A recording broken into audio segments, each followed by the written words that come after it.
Oke, kita melanjutkan video yang sebelumnya mengenai tentang power ekstrim. Yang kemarin itu ada 3 buah power yang trouble. Yang satu kemarin sudah dibawa sama yang punya, kita nggak sempat memvideokan. Alhamdulillah bisa diperbaiki. Cuma untuk ketahanannya kita nggak tahu.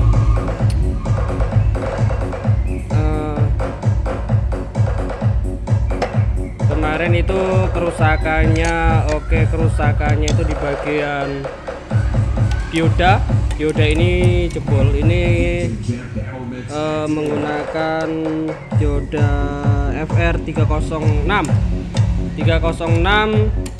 dan kemarin kita nggak punya yang dioda yang 306. Kita coba ganti yang seri beda, cuma fungsinya sama. Terus TR-nya pun TR Toshiba-nya ini pun 5200 dan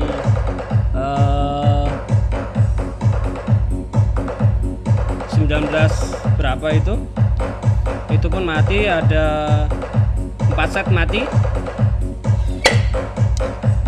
Terus untuk bagian Shopstar-nya pun bermasalah. Shopstar yang kemarin kita coba ganti dengan air batu itu.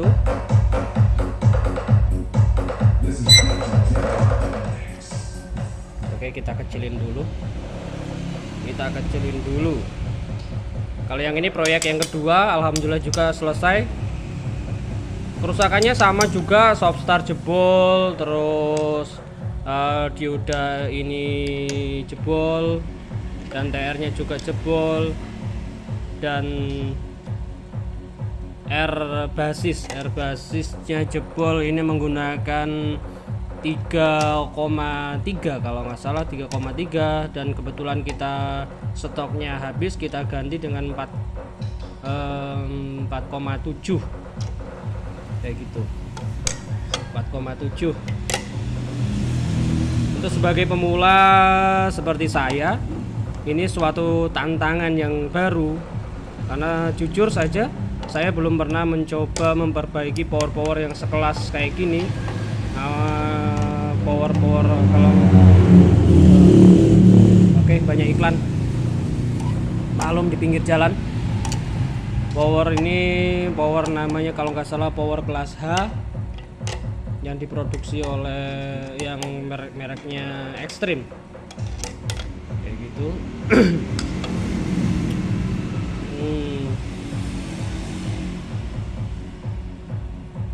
Dan cukup lumayan sih bagi saya untuk mengerjakan power ini, karena jujur kita nggak punya basic, nggak punya pengalaman di bidang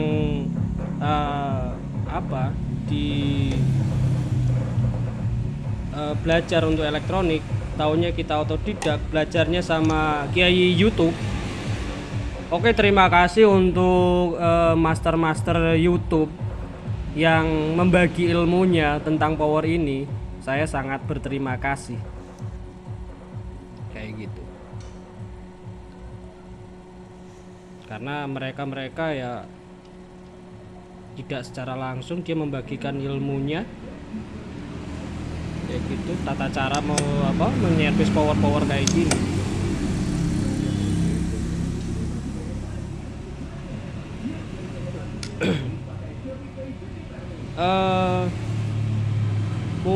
Mungkin kalau saya pribadi servis dengan power kayak gini cuma satu, teliti.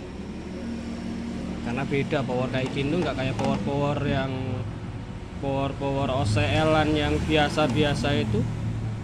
Andai kita mumet ruwet, kita ganti langsung satu blok kit, itu paling murah, paling sekitar 200.000, yang udah lumayan tuh. Cuma kalau kayak gini mau diganti satu blok lumayan biayanya.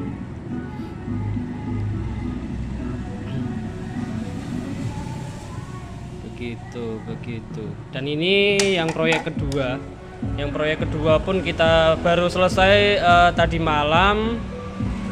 Terus kita pasang kitnya, ini pun aja belum dibaut. Belum kita baut semua, baru kita tes. Dan setelah kita tadi pagi pasang, terus bisa hidup, alhamdulillah bisa hidup. Dan kita coba tes steppernya kerja apa enggaknya. Alhamdulillah kayaknya sih kerja. Mungkin intinya kalau power kayak gini stepper ya, mungkin ya. Karena kita juga nggak terlalu tahu banget dengan power ini, cara kinerjanya. Karena kita cuma modal nekat, asal sudah bunyi sudah. Sebenarnya sih kurang bagus juga sih, kurang bagus.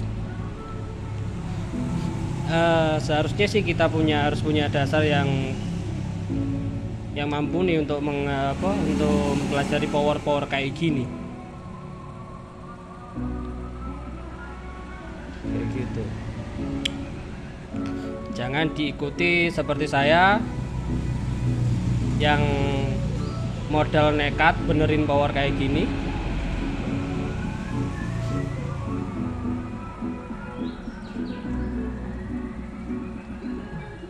Mungkin kalau master itu suhu yang udah berpengalaman di power kayak gini, itu tidak begitu sulit mengerjakan power kayak gini.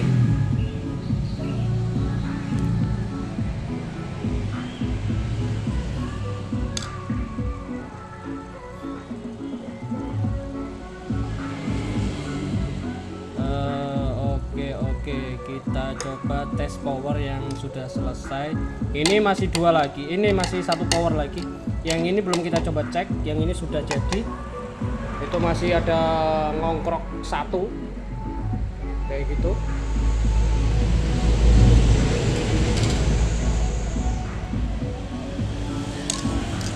Karena kemarin kita kedatangan 3 power dan mereknya sama. Dan kerusakannya hampir rata-rata juga sama. Substar jebol, TR jebol.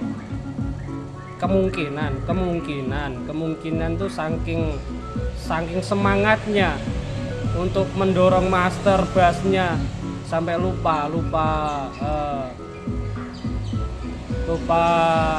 remnya tuh blong kayak gitu, jadi menimbulkan jebol.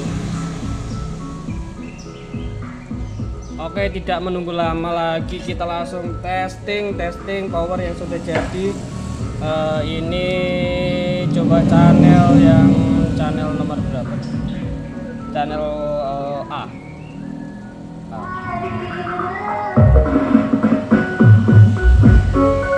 Coba untuk angkat 18 itu. Oke, terus yang satu lagi coba untuk ngangkat middle-nya. Kita hidupkan dua-duanya.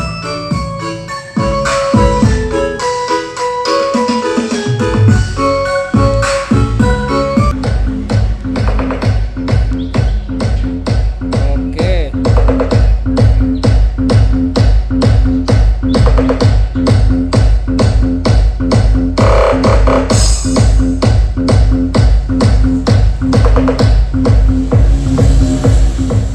Sebenarnya power ini ya lumayan bagus. Kalau nggak salah di pasaran tuh harganya hampir 8 juta lebih kalau nggak salah. Kayaknya untuk pendinginannya tuh kayaknya sih hangatnya seimbang, tidak ada yang panas sebelah kayak gitu.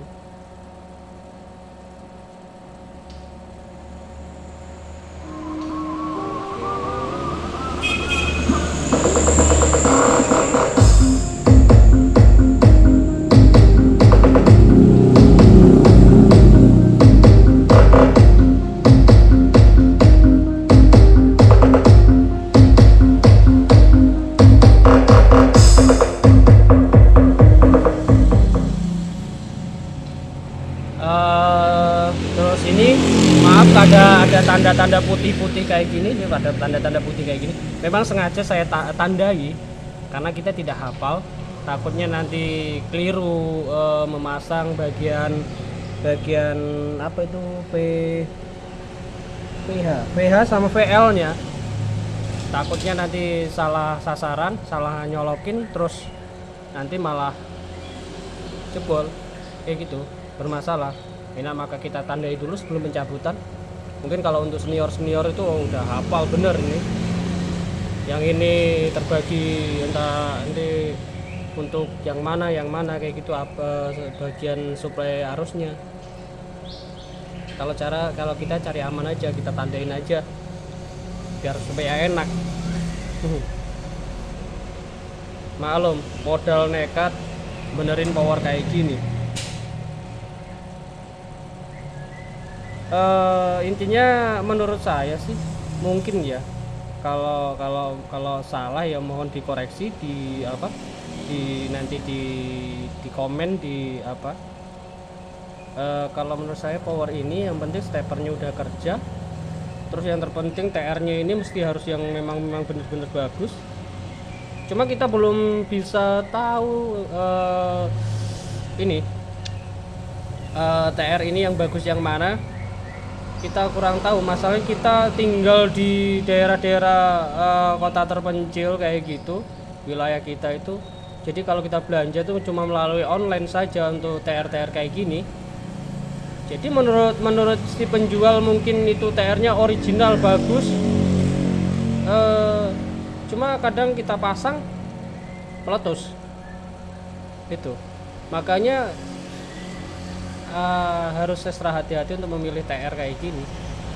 Dan saya pribadi sendiri pun belum bisa memahami itu TR bagus yang model seri berapa, yang TR yang jelek yang model apa. Kalau cuma sekedar ditempelin magnet terus nempel itu memang ya yang biasa, itu udah umum. Kayak gitu.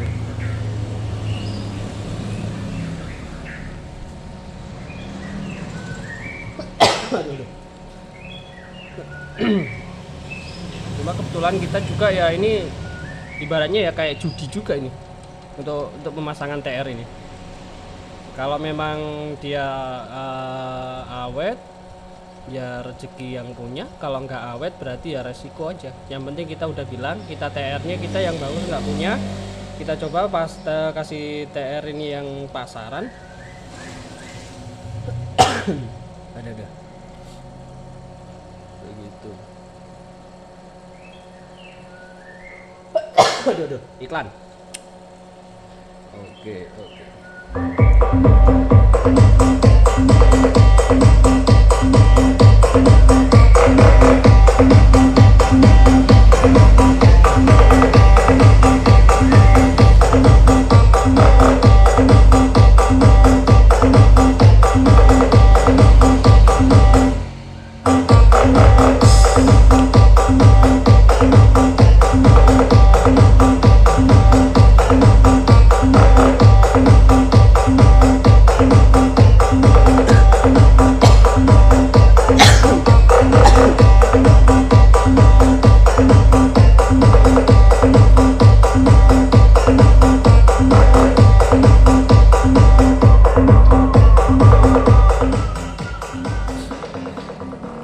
Power ini sebenarnya fasilitasnya udah canggih sih.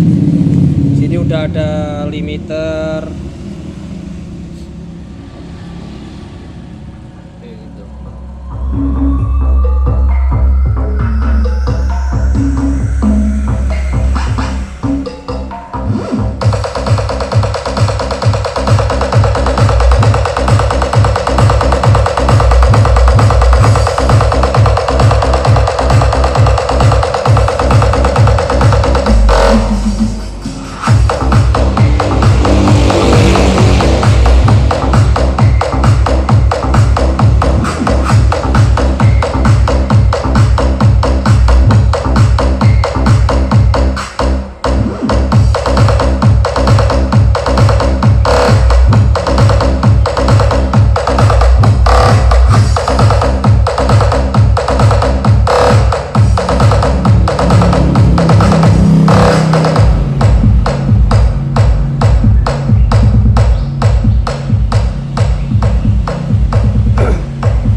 Oke, cukup sekian dulu video dari saya.